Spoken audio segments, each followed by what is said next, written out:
সাঁতার সাথে সরু পিঠে বানিয়ে নিলাম, যেটাকে সরু চাকলিও বলা যায়। আবার অনেকগুলো বেশ ভাজা ভাজা হয়ে ওঠে, তো ওই জন্য আর একটা নামে ওকে বলে। আর আমরা এটাকে সরু চাকলি বলি বা সরু পিঠে বলি।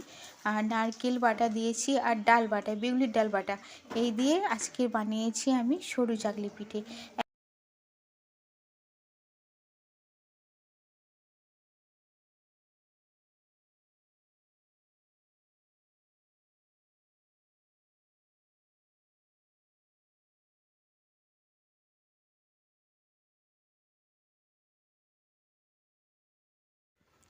একদম মিক্সিতে চাল বেটে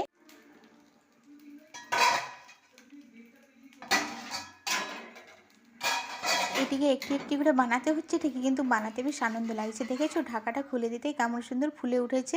আর পুরো ধপধপে সাদা নরম তুলতুলে, দেখো একদম পুরো সাদা হয়ে আছে। একটা একটা করে অনেকগুলো পিঠে কিন্তু আমি বানিয়ে নিচ্ছি।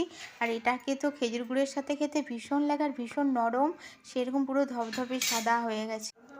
একদমই তৈরি করে নিয়েছি পুরোটা, আর খেতে তো ভীষণ মজা লাগলো। বেশ সুন্দর করে একটু সাজিয়েও নিয়েছি প্লেটে, আর সুন্দর একটু খেজুর গুড়ের সাথে ভীষণ সুন্দর খেতে।